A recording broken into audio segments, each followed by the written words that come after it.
This is an island surrounded by water, big water, ocean water. Trust me, I'm like a smart person. I'm very consistent. I'm a very stable genius. I had the best words. Tolerate it. I know words. Mike Pounds. I hope they now go and take a look at the oranges of the investigation. But there's no better word than stupid. Anonymous, really anonymous. I'm very highly educated. One of the wettest we've ever seen from the standpoint of water. Had the best words. God bless the United States.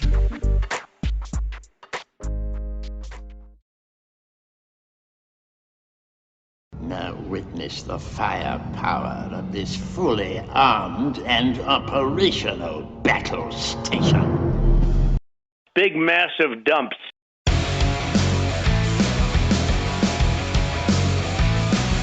I have not loved this conversation.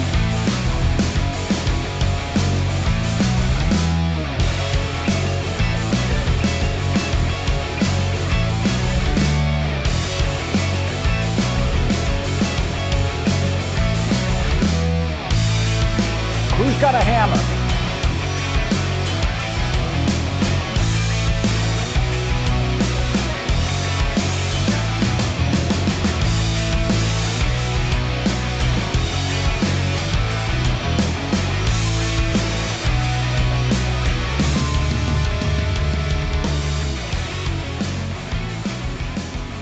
Around the nation, Waldorf Nation, everybody, welcome to the show. TGIF. It's Friday. Wow. All right, so we got some shows. We got some stories. We got a show. It's a good one. We got Newsmax calling for that rebellion. Great. Anti-maskers harassing children. By the way, videotaping themselves harassing children. We got Charlie Kirk. We got Juneteenth. We're going to talk about that. We got Mike Pence being heckled. Mike Pounds. We got him. We'll talk about that. Fun show all around. Please like and share if you haven't already. Like and share that stream. No matter what platform you're on, there's got to be a share button somewhere. So smash it. And the like button. Let's do it.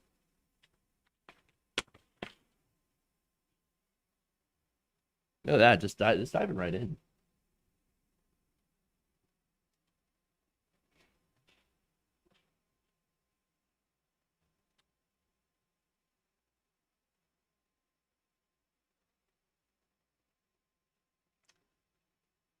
Newsmax loves to talk about violent revolution.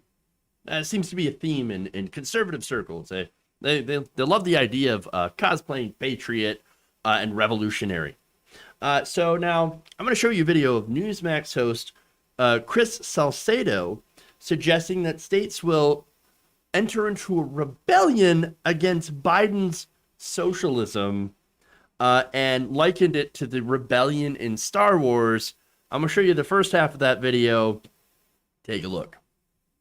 As socialist Democrats show their hatred for our Constitution, the rule of law, and our country, as they show their hatred for our people, an awakening is occurring. It's an awakening that the biased press can't hide. Despite the left-wing media's best efforts, the American people, blacks, Latinos, whites, and Asians, they're starting to connect their misery to the socialist Democrat policies that are causing that misery. Okay, hold on here. Socialist policies. Which ones? Can you name any? Do you have any idea what you're talking about? Honestly? All right. So, Joe Biden has been president for a while. And, okay, he's got an agenda. And he's passed a couple of things. And so you might be wondering what he would consider to be socialist policies. Well, I guess one of them would be the $1,400 checks. That was basically the only thing that Biden was able to get through Congress, and that was actually through budget reconciliation. So they actually got no Republican votes. That was the coronavirus stimulus package. It was $1.9 trillion. So now that was sent out by the administration. One part of it was the $1,400 checks. So that would be pretty close to being socialist, right? Or what they would consider to be socialist. You're handing out free money to people. You're redistributing wealth to American families. In the case of, like I said, $1,400 per person checks. So now, how much support does that have? Well, it turns out 4 to 5 voters loved it. That includes 9 out of 10 Democrats and 2 out of 3 Republicans. Pretty popular, I would say. There's also ample evidence, of course, that these checks kept not only did not kill jobs, of course, as there are more jobs than ever, not enough people to fill them, but also kept millions of people out of poverty, including children. Weird. Biden, of course, also has a roughly, over 51. I would say like an aggregate, when you look at all the polls together, about 51, almost 52% popularity, approval rating. Now, he's got a 42% disapproval rating, and that actually is starting to climb because, well, he can't get anything else done. Now, his popularity, of course, is a lot higher than Trump's average popularity was. And so, I don't know, man. It's weird. It must be super convenient to be able to make things up whenever you feel like it, because that's what's going on. Because he really can't point to any sort of socialist policies that Biden has passed, because Biden hasn't passed any, because Biden isn't a socialist. I mean, seriously, Biden is a centrist. He's a capitalist in a capitalist system. What he has done is pass COVID relief. And everything else, again, not at all socialist, has been stalled. And so here's the thing, okay? Once again, buzzwords, right? You want to know what socialism is? Socialism is workers owning the means of production. Meaning that instead of having a boss, you're the boss alongside, of course, your coworkers. And guess what? You evenly split the profits from the company amongst yourselves. You're entitled to, under socialism, a larger share of your labor. Because it's not going to the capitalists. It's going to you. Government spending itself is not socialism. Government spending, depending on where the money goes, actually is capitalism. Because what they're doing is they're redistributing funding. Normally, this funding comes from taxation from the wealthy, and from everybody, and they are basically redirecting it to where they think it's needed. Now, obviously, of course, the problem with our system is that we've got money that goes oftentimes to places where it's not needed, like a defense budget, or like to oil companies in the forms of subsidies. And that, of course, is a product of corruption, money in politics, which again is a form of corruption, when you get to literally buy off politicians with favors, lobbying, things like that. So I have no idea what the hell he's talking about. It's just nothing but buzzwords and drivel, no substance. But don't worry, we are not quite done with this guy. There's more. This sea change wouldn't be happening if Biden were halfway competent and had the stamina to stand against the anti-American elements who are making policy in his backward administration. And because of their extremism, I expect more states will rebel against the lawlessness that is harming so many Americans. To those Americans, I say, welcome to the rebellion, and may God and the force be with you. I got news for you, buddy. You're the empire. You ain't the rebellion. You're the empire. You're the fascists. Again, Star Wars at its core is anti-fascist. Luke Skywalker is literally Antifa. All right, so just get your analogy straight, okay? Wow. But let's go back to what he's saying here, okay? So who's making policy? What's getting passed? Nothing. Nobody. And look, there's a reason. Turns out this dysfunction is pretty bipartisan. You've got Joe Manchin, Kyrsten Sinema, and Mitch McConnell. They are blocking the things that people actually want. Again, it turns out that most Americans, with the exception of Republicans, which are a minority, want Biden's infrastructure plan. Republican voters, again, they don't want that. They don't agree on how to pay for it. They don't want to tax the rich. Now, Republicans also feel that corporations and sports teams and organizations should not be promoting cultural, political, or social change. So, woke corporations, just shut up and dribble. That's what that is. Okay, but again, none of that is socialism. There's no extremism here, I guess, except on the part of Republicans who say, no matter what, I'm going to sit here and I'm going to block you. And there's no lawlessness. Unless, of course, you count what Republican MAGA supporters did on January 6th. Now, again, one of the biggest problems conservatives actually have are basically culture war issues. And that's all they talk about on the right. The 1619 Project, for example, Juneteenth. Juneteenth is tomorrow. Becoming a national holiday. It just got signed into law. Teaching critical race theory. The thing that's funny about critical race theory is that just like socialism and just like pretty much everything else they talk about, they can't actually define it. No, it's not teaching that white people bad and you should feel bad for being white. That's not at all true. That actually looks at power structures like laws through the lens of racism and race and racism. And it's actually a pretty complicated field of study that's been around for a while and has nothing to do with blaming like specifically white people. It looks at the structures that were created from slavery and through Jim Crow and things like that. That's what it looks at. The prison industrial complex is a great example of all of this. But again, complicated subjects to which Salcido cannot even name. And once again, completely bullshit, 100% vague nothingness. And that's what it is. That's what it is. And this is what people are being fed on Newsmax all the time. Not only is it sad and pathetic, but also really fucked up. Because what they're teaching or reinforcing to their audience is that they're the good guys and that everyone else, they're the bad guys. And that as soon as, and that soon a conflict will be coming. Again, he's like, oh, well, pretty soon the states will rebel against Biden and the socialism. No, it won't.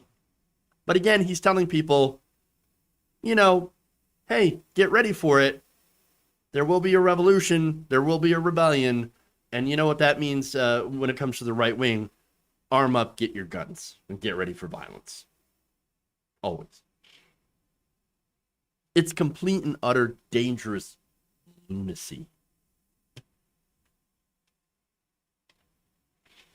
All right.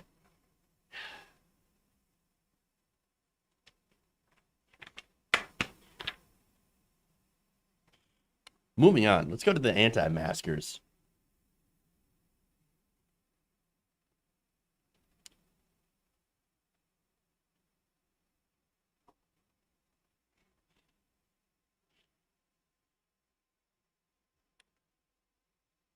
A group of older adults thought it'd be a great idea to harass children for wearing masks. Take a look. What are you doing out here? Look guys? at these idiots. Face What are you doing masks. out here? Why are you wearing a mask? Where's your parents at? They have you out here masked? You don't need to wear them, you know that. Why are you wearing it? Why the hell are you wearing a mask at? Where's your mom and dad? CDC said we die if we didn't. What? CDC said we'd die if we didn't. CDC says you're gonna die? Yeah. How come you ain't dead yet, then? Yeah. How come you're not dead? Take it off. Wow. Notice, they filmed this themselves. They filmed this and decided it would be a great idea to put it up on social media of them harassing children. You've got to be kidding me. I mean, no, I told those kids. No, man, I told them kids, take off that mask. I'm being a patriot. Yeah, that's awesome. No, you know what you are? You're garbage people. You're trash. Total trash. Total trash. And before I get into why this is happening, I just want to note that there is a reason, a pretty good reason, why people are wearing masks. The pandemic turns out not over. I know, right? And the fact that, by the way, there is a dangerous new variant that is making its way around. And it's in the United States. And the details of it are, of course, terrifying. The Delta variant, which is now making its way across, of course, the UK and parts of the US, has actually caused more than 90% of the new COVID-19 cases in the UK, leading to a 65% bump in new infections since May 1st, and of course, more hospitalizations as well. The Delta variant is actually 60% more transmissible than the Alpha variant, first identified once again in the UK. They are really good at getting these new variants. Weird. Which in turn, by the way, is about 50% more transmissible than the original Wuhan strain. So it is mutated quite a bit. Now, Eric Topol, founder and director of the Scripps Research Translational Institute, said of the virus, the Delta strain, quote, "It's a super spreader variant. That is worrisome." True. Now, obviously, not good, considering about only 55% of Americans are vaccinated right now. And that's just in America, where we have all sorts of vaccine. In the rest of the world, they're having difficulty getting enough vaccines. And so here in America, if we're having a problem with this, imagine what's going to happen to the rest of the world. So not good. Not good at all. And by the way, according to data from India and the UK, there's emerging evidence, and again, it still needs to be peer reviewed, of course. But the Delta variant also has been noted in a lot of cases to possibly be causing more severe disease. So, for example, in Scotland, it caused about twice as many hospitalizations than the Alpha variant, which already caused more severe illness than the original SARS-CoV-2. So, until more people are vaxxed, it actually makes more sense to wear a mask.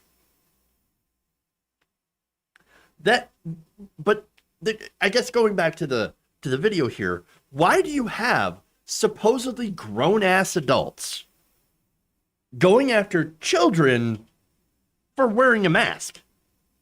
Well, it turns out it's because Fox News and Tucker Carlson told them to do so. So the next time you see someone in a mask on the sidewalk or on the bike path, do not hesitate. Ask politely but firmly, would you please take off your mask? Science shows there is no reason for you to be wearing it. Your mask is making me uncomfortable.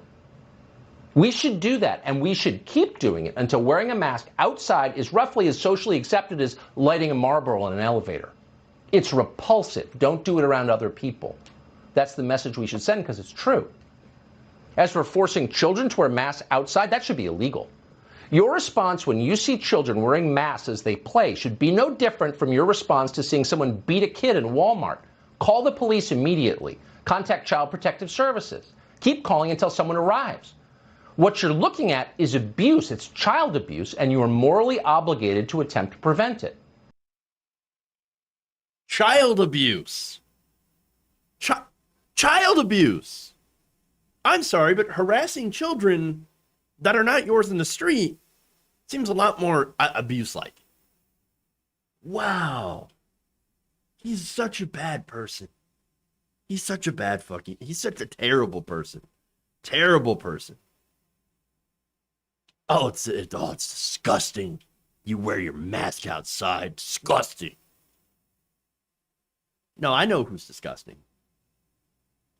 He really is a garbage human, and of course he knows it, and that's why he does it. He does this for a paycheck.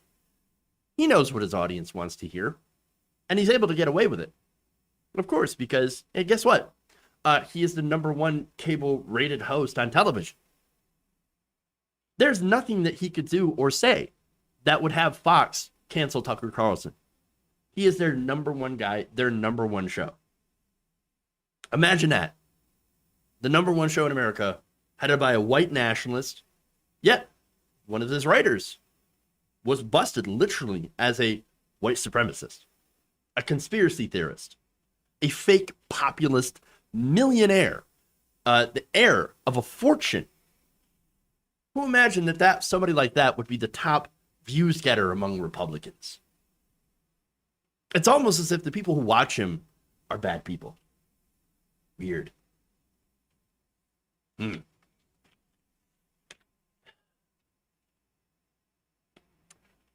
I bet Carlson would not be around the general public if they were unmasked. He wouldn't be around the general public to begin with. And so you got to understand something about these fake populists. All right, these fake ass people. They don't care about you. You think Tucker Carlson would be caught dead around normal, non-rich people?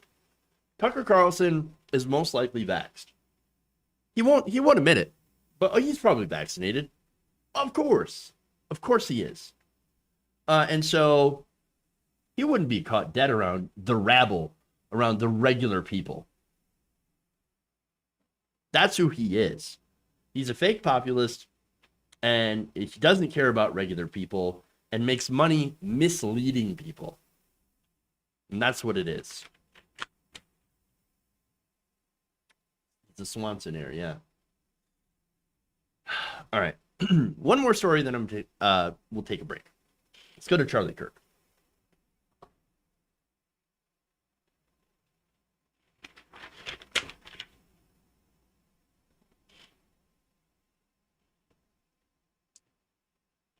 Looks like our friend Charlie Kirk is not having a good day. Apparently, he's getting ratioed after attacking the plan to make Juneteenth a federal holiday. So now, here's what he said on Twitter. He said, making Juneteenth a federal holiday isn't about emancipation of slaves. If it was, they would make September 22nd, Emancipation Proclamation Day, a federal holiday. This is about replacing July 4th. Just like the 1619 Project is about replacing 1776. Conservatives must reject this. Okay, first, what is this weird conspiratorial focus on replacement? Again, I hear this all the time from conservatives, conservative media. All they talk about is replacement, replacement, replacement. Oh, they're trying to replace this. They're trying to replace July 4th. They're trying to replace us. And it goes on, and it's some pretty dark corners. They are focused on this. The thing is, it's not like there isn't room for another holiday. Literally. And by the way, yes, it actually is about emancipation. Now, factually, Charlie Kirk's correct that emancipation was actually on September 22nd. Sure. But see, he misses a couple of details into why Juneteenth is such an important day. So now, for one, it was all the way back around the Civil War, 1865. So right after pretty much the end of it. Okay. So now Juneteenth was started in Galveston, Texas, in Galveston Bay, when Union soldiers arrived to tell former slaves that they were now free. And so now, of course, since slaves were actually emancipated on September 22nd, it takes time. And so as the soldiers marched south and spread across the old Confederacy, they would emancipate slaves as they go. And one of the last places they got to was, I said, Galveston Bay. And so the Army had announced that more than 250,000 enslaved black people in the state were free. And that, of course, day came to be known as Juneteenth by the newly freed people in Texas. And they, of course, celebrated ever since. Now, this isn't a new holiday. They didn't make this up. This didn't just come out of nowhere. Celebrations actually date back to 1866, which at first involved church-centered community gatherings in Texas. It then spread across the South and in different places of the United States, and actually became more commercialized in the 1920s and 30s, actually often centering on a food festival. So now during civil rights, of course, it kind of got put a little bit by the wayside during that era, but was actually brought back in the 70s and 80s. But it's been around for, like I said, a very long time. Now, celebrations, by the way, as well as traditions. Well, first, traditions included public readings of the Emancipation Proclamation, singing traditional songs such as Sweet Low, Sweet Chariot, and Lift Every Voice and Sing, and the readings of work by noted African-American writers such as Ralph Ellison and Maya Angelou. Celebrations include rodeo, street fairs, cookouts, family reunions, park parties, historical reenactments, Miss Juneteenth contests. Juneteenth is also celebrated by descendants of black Seminoles called the Muskogos, who escaped from slavery back in 1852 and went all the way to Mexico. They celebrate it too. So just to show you how far-reaching this is. You know, history. I think history is pretty important and kind of explains where we are today. So now Charlie Kirk, unfortunately Charlie Kirk and the right wing are triggered by history for some reason when it comes to racism. Also Candace Owens, for some reason, also seems to be triggered. It's funny because this is a person who says, racism. Oh, what are you talking about? Racism. She was one that actually accused people of racism and won a civil discrimination, a racial discrimination suit against people who racially discriminated against her. Real strange. In fact, here's what Candace Owens said. She said, Juneteenth is so lame. Democrats really need to stop trying to repackage segregation. I'll be celebrating July 4th and July 4th only. I'm an American. But wait a minute. Juneteenth is American. It's an American holiday as well. Talking about. Now, as far as the bill that just passed, that Biden had signed to make Juneteenth a national holiday, it was massively bipartisan. So, no, it's not just Democrats trying to repackage segregation. That's ridiculous. No, again, bipartisan. In fact, only about 14 House Republicans voted against this. And so you're in the minority there. But again, it doesn't matter.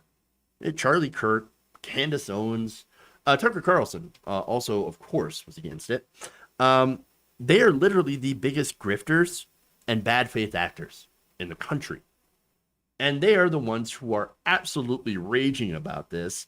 They are stirring up the racists, saying that we are trying to replace Independence Day. Fuck off.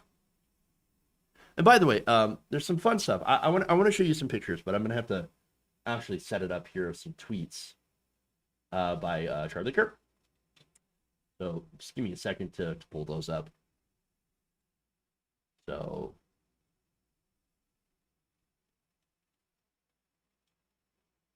let me just get that here. Just to show you the hypocrisy of Charlie Kirk.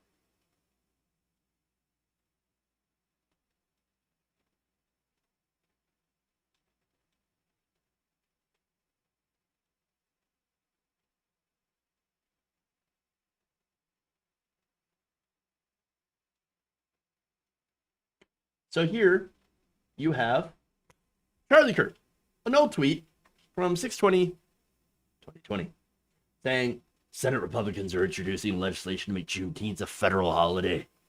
Barack Obama and Joe Biden were in the White House for 8 years. Why didn't they ever do it?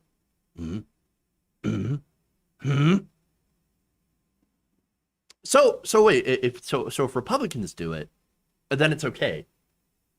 Oh, fascinating. All right, but there's more. There's one more here. You love this. Today is Juneteenth, celebrating the end of slavery in the United States. This was made possible thanks to Republican President Abraham Lincoln. Today, Democrats are fighting to tear down the statue.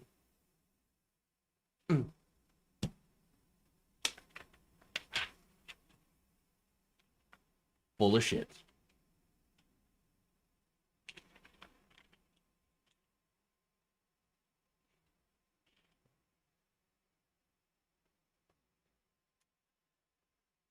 All right. John saying that's probably the Senate. I'm talking about House members. All right.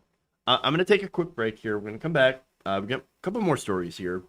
We got a photo here. And we're going to have a conversation about work. Yes. Yeah, don't worry. Yeah, you'll love it. Stay right here. We'll be back around the nation.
There's insanity in the control room.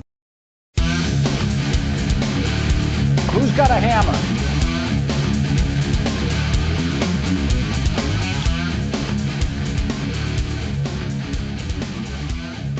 Around the nation, Waldorf Nation. Hey, everybody, welcome back to the show. All right, so I'm just going to respond to the comments here. So let me go back to you, Junk Saint. 21 Republicans voted against it. Wrong. The Senate actually passed it unanimously. So everybody who was there in the Senate chambers voted in favor of it. 14 House Republicans, as I said before, voted against it. I'm going to read you off their names. So here are the 14 no votes on Juneteenth. All right. So we've got Representative Mo Brooks, big surprise, Andy Biggs of Arizona, Scott Desjardins, Tom Tiffany. Let's see, Wisconsin, Doug LaMalfa of California, Mike Rogers of Alabama, Ralph Norman of South Carolina, Chip Roy of Texas. We have Representative Paul Gosar of Arizona, Tom McClintock of California, Matt Rosendale of Montana, Ronnie Jackson of Texas, Thomas Massey of Kentucky, and Andrew Clyde. Oh, Andrew Clyde, our friend we talked about yesterday. Oh, yes. Andrew Clyde, the coward who wouldn't even shake the police officer's hand that we talked about yesterday. That is right there a laundry list of some of the most horrible shit Republicans that we have in the House of Representatives. Scott freaking Desjardins. Remember that guy? I'm pro-life, but I'm going to make my mistress get an abortion? Yeah, that person. Paul Gosar, the one who's so crazy, insane, that his entire family created ads against him, telling people, do not vote for this guy. He's a horrible person. That is a who's who, a list, of who's who of shitty, terrible people. Where's Kyle Rittenhouse? You know what? He'll probably get voted as a Republican if he ever runs. All right. Anyway, so I just wanted to be clear with everyone, to make sure I give you the most up-to-date factual information. Hey, touring news. Thank you for rating the Party of 24. We're going to be talking about a viral sign McDonald's. So now this is interesting because we're actually going to get into why people are wanting to work to basically quit working at places like McDonald's and these low wage work. So we're going to get kind of a discussion like automation and things like that, and the response to these viral signs. And then we are going to talk about, of course, Mike Pence being heckled. So that's fun. So welcome in, Raiders. Appreciate that. Thank you so much, Touring News. I give them a follow back, by the way. People who are here, Touring News based. All right. That said, a couple more super chats here. Our flag will fly high tomorrow. Juneteenth, finally. Hell yes. And then LOL says, we're having a wave of new corona admissions. These people are unvaccinated and they're severely ill. They're being put on ventilators. True. And that's super unfortunate. All right. Now let's do it.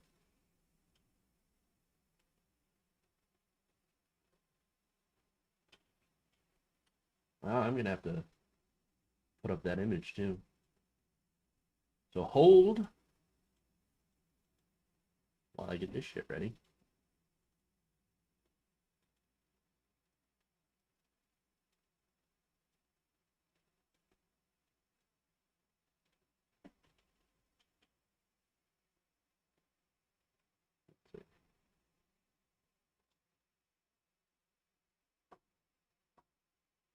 All right, now we're ready. A photo taken at a McDonald's drive-thru speaker and tweeted out on Monday is making the rounds online. It's actually gone quite viral. So now the tweet that came from the Grade 8 Dad account simply said, "Seen at our local McDonald's," and I'm going to show you that right now. "We are closed because I am quitting and I hate this job." Short and sweet. So now this is interesting because we've been having a discussion over the country as of late with, involving expiring unemployment benefits, the labor, so-called labor shortage, which is really more of like people choosing not to work in these places. And so you also have the living wage discussion. You've got a discussion about working conditions. You've got the narrative from conservatives about people being lazy and not actually wanting to work. And so I wanted to talk about that, all that stuff together, and as well as the different responses to this. And again, this has gone viral. That tweet actually gathered about 200,000 likes in its first couple of days on the platform. So a lot of people are talking about this. So now the first question that you get is, wait a minute. So this person, why would an entire McDonald's close down from one person? That's a good question. Now, the original tweeter answered by saying, "I spoke with the staff at this McDonald's today. It turns out the sign was put there by a night shift manager who suddenly quit, and it was left up overnight." So meaning that night shift manager was by themselves, running an entire store, and probably not getting paid very much to do so. And so, look, again, in some cases, maybe there's not enough traffic. There's not enough people going through the drive-thru. There's not enough people coming in. If it is, the night shift, maybe that makes sense to have, I would say at minimum, 2 people there. Because what if there's an emergency, you got to leave? What if there's something that happens and you got to, and you need that backup, you need that help? But apparently he had nothing, absolutely nothing. And again, you could also talk about maybe they did schedule 2 people. Maybe the other person was supposed to show up, but actually didn't. Maybe that could cause more job, dissatisfaction, people not showing up and doing the things that they're supposed to do, or just being scheduled to run an entire store by yourself. I mean, I'm not sure of the details, but it seems rather, I don't know, it seems pretty ridiculous to have one person running an entire store, an entire McDonald's. It just seems, just really kind of messed up. Now, there's more. So now the discussion also turned towards automation, right? With this one person quitting. One commenter said that thus begins the great next cycle of automation. I give it 3 years before we start having McDonald's being able to operate without any employees at all. Okay, but who's gonna take orders? Who's gonna cook? I don't think robots are quite advanced to the point of where they can cook.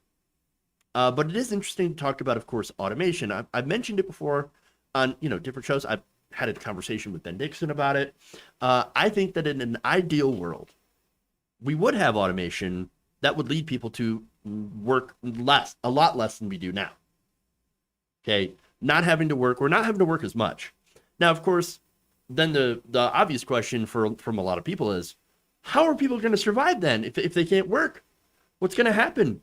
What are we going to do? We're going to have a permanent underclass of people stuck in extreme poverty because of robots took all the jobs? Well, the answer to that, of course, is you would have to change our entire economic system to one that actually encourages people to, not have to work ridiculous, crappy, menial jobs, but actually, if they do want to work, to do things like art, music, and other things that are benefits to society, instead of having to work to eat, work to live, in the system that we're in. Okay? And so right now, I mean, again, this would involve massive changes to our economic system, our work ethic, our entire society and culture. So no, the short answer, of course, to that question, of course, is I don't see automation taking over the workplace. Not in 3 years. In fact, we already do have a lot of automated technology, but it turns out that it's not practical, expensive, and also there's a lot of people that don't actually like it. So look, anybody who, for example, you ever call a place and get a machine and have to go through all the menus? You just want to find a person. You just want to find a person. At least I know that's my experience. You know, I'm the guy that presses 0 on the phone to try to get to a person, to confuse the robot so that it eventually sends me to an actual human being. Maybe that's just me. I don't know. But yes, voice menus, that automation is terrible. At some point, a human is just going to be better at a lot of these jobs. Okay? And so I don't want to use it. I don't want to use that stuff. And here's the thing. There are a lot of people that don't want to use it. Self-checkouts is another good example. I know a lot of lefties out there. We all talk about let's not use the self-checkouts in order to preserve that person's job while we're also fighting to get them a living wage. And so, you know, that's another thing that I think that's another important consideration and part of the conversation on automation. So, yeah. Now there's more. One other person says, underneath AI will replace all of us because we're not willing to do the job that we applied for. So now that sounds like a pretty conservative take here. That led another person to respond, I don't know, man, enjoy being overworked and exploited running the entire restaurant because that's the job you applied for. Did you really apply for that? Again, there are a lot of workplaces that will basically pile on as much responsibility as they can for you. Even if they lose employees, that's okay. You end up getting more responsibility shifted onto you, but no increase in pay, just an increase in responsibilities. We've all had it happen to us. And so, as far as choice goes, I know the conservative argument is, well, you applied for that job, you have to do it, or else go find a different job. Well, again, you don't really have much of a choice in this economy. It's work or starve. And so, I mean, and even if you don't agree with that and say, well, again, if they don't like it, that's okay. You can get a different job and work somewhere else. Now, remember, someone has to do those jobs. And this kind of relates really well to what's happening right now. And back to the sign. Nobody wants to do the jobs. For one, they don't pay enough. For two, they add on too much responsibility for one person. You have regularly one person doing the jobs of sometimes 2 to 3 people. The hours are terrible, working conditions, unsafe, and you can go back to why some of these places that are meat packing plants, meat processing plants, that, you know, happen to hire a lot of immigrants, ended up being huge ground zero locations for COVID-19 outbreaks. It's because the working conditions were so bad and unsafe that you had these outbreaks. And once again, the people did not care. The people who ran the plant, owned the plant, didn't care enough about their employees to protect them. And so, as a result of all of these different factors, we have seen a lot of places that have not been able to find people to go and work in those conditions anymore. And so, of course, you have places offering bonuses. You have places offering, in some cases, higher pay, which is what we like to see. But again, I think that the culture needs to change. Now, going back to automation, if they could have replaced the people with the robots, they probably would have done so already in response to people choosing not to work at these places. So there's no reason that they can't pay people a living wage in order to work in these places, because that's what they're resorting to actually having to do now. Now, there's another person that added, I'm working a job where we have less than half the employees that corporate has deemed required for the business to function, and I am exhausted. The response, of course, was workers were already stretched to their limits for the pandemic. Of course, people are going to break down under these conditions. Another responded, yes, they don't hire enough, nor do they pay them enough. And finally, yes, that's the problem. People have figured out how to get by during the pandemic, and the idea of returning to the class of the working poor is preposterous. 100%. Regular people do not want to go back to that, and I don't blame them one bit, and we shouldn't. We talk about fast food workers a lot, and, that's, and they're an important part of this conversation, an important part of Fight for 15 as well. But when it comes to being poorly paid and poorly treated on the job, direct care workers actually, the people that are nursing home staffers, they actually might have it a little bit worse. And that's not to pit those two groups against each other. They should be working together to fight for better working conditions and higher pay. It's just that, some of those direct care workers get ignored. And so let me give you an example of some of the stuff that they end up doing as well. These direct care workers get paid $10 an hour to feed, clothe, shower, change, administer medications sometimes. A lot of times it's stuff that you and I couldn't imagine doing. Enemas, suppositories, real crappy work, no pun intended. You do this and they do this, and they get no respect for it. You have people lifting sometimes 250-pound quadriplegic people that end up with massive back pain and all that different stuff. Bodily injuries, people wear out really, really fast doing that round-the-clock care, oftentimes without enough people to back them up, without enough people in those homes to be able to do those things on time and take care of people the way that they deserve to be taken care of. And as a result, again, they don't really get a whole lot. No health insurance, no benefits, real low pay, always on call, having to work weekends, holidays. It's bad. And I know because I have personal experience. I mean, not myself, but someone very, very close to me did all that work. And she's worked in that field for many, many years. She just started doing something else, medical assistant work. And she says, I can't go back. I can't go back. I will never go back to that. It's horrible. Because in her career now, outside of that, she actually does have respect. She's paid well, she's valued. And that's what people working in these so-called low-skilled jobs don't have. They don't get that respect. And they should. They absolutely should. Every job, every person that does a job needs to be respected. Because they're all necessary. But instead, they get terrible pay, no respect, no benefits, little advancement, and the employees wonder why people leave. Workers ain't lazy. They're just tired of getting crushed by corporations, by capitalists, by investors. And instead of blaming them, the workers, we should be demanding a living wage, better pay, better working conditions, and the ability to more easily unionize the workplace. We're not asking for much here. We're not asking for the socialist revolution to seize the means of production.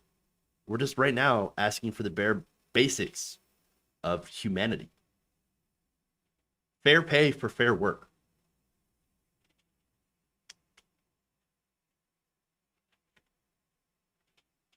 All right.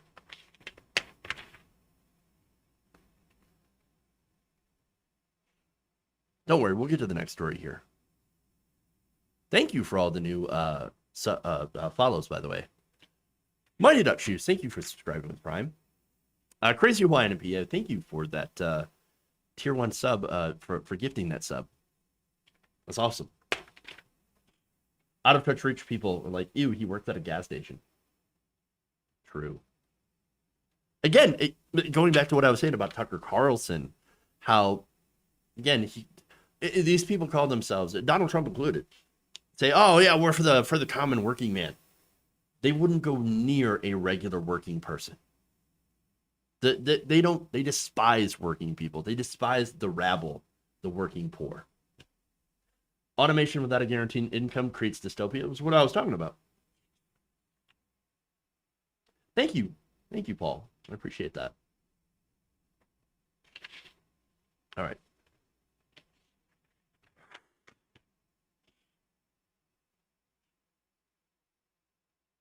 Let's see. hardest working people get treated and paid the worst. It's true. Absolutely true. Faithful LaRue, thank you for that kind gifted $5. That's super chat. I appreciate that. All right. Last story. Let's do it.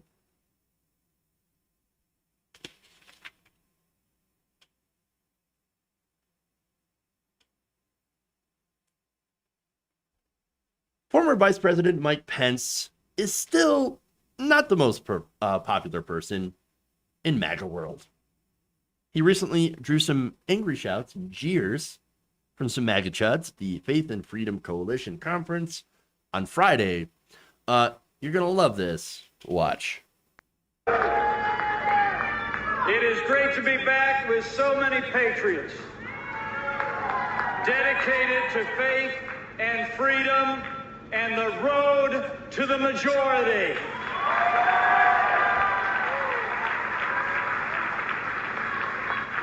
And I want to thank my friend Ralph Reed for those overly generous words. I'm deeply humbled by them. And Ralph Reed knows me well enough to know the introduction I prefer is a little bit shorter. I'm a Christian, a conservative, and a Republican in that order, and I am honored to stand before you today. Warm welcome. Again, this isn't from people who were against the Trump administration. You know, the people that actually pushed others to do an insurrection at the Capitol. No, these were MAGA supporters who supported the MAGA insurrection. I mean, what do you expect? Once again, these people literally believed that Mike Pence had the ability to overturn the election and was too weak and cowardly and couldn't do so. But that's not true. He had no constitutional authority. And it's funny because for people who, say that, oh my God, we stand for the Constitution. Let me tell you what, we are proud patriots. We stand for the Constitution. Well, you seem to not know anything about what's actually in the Constitution. Weird how that works out, doesn't it? That is weird. Now, of course, in case you feel the urge to feel bad for old Mike Pence here, remember, he also, along with Trump, Giuliani, Cawthorn, and the rest, also spread the big lie. In fact, here's what he told a crowd a day before the insurrection. Quote, I know we've all got our doubts about the last election, and I want to assure you, I share the concern of millions of Americans about voting irregularities. And I promise, come this Wednesday, we'll have our day in Congress. We'll hear the objections, we'll hear the evidence, which there is none. But tomorrow is Georgia's day, so for our faith and our freedom, we need you to vote in Georgia. Now, of course, a lot of people didn't vote because, on the one hand, they were just told, elections, your vote doesn't matter because the Democrats will steal it. And so why would, again, if you're being told that message, why would you get involved in the political process? So that's how Republicans kind of screw themselves, weirdly enough. And he didn't quite get it. So now Pence also welcomed a plan by congressional Republicans to object to the electors from states that they consider disputed. Of course, we saw how that worked out. So he helped set this up. And big surprise, the crowd that he and the rest, basically filled with false hopium, blew up in their face. And I say, good.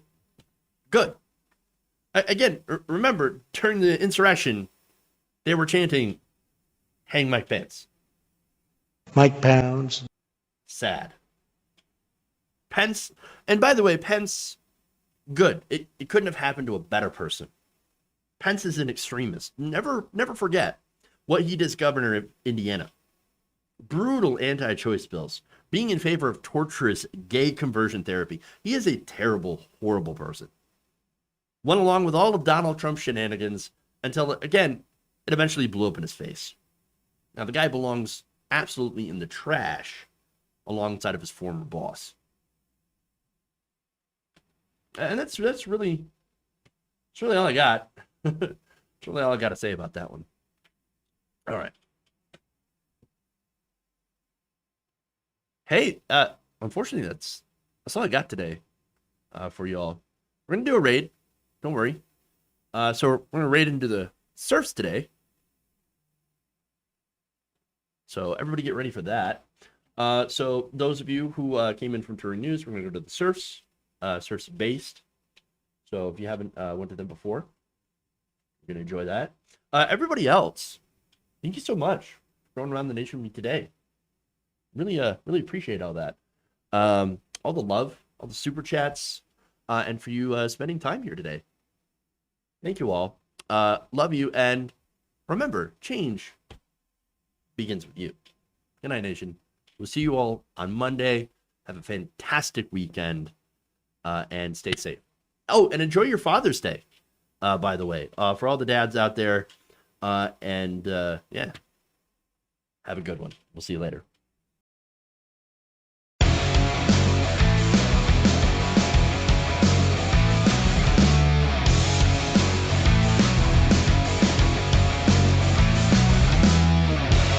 Shark potato, definitely. Wet ass keyword.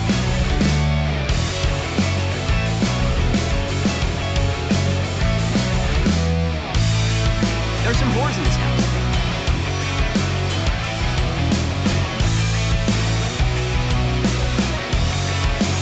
Dumps. Big, massive dumps.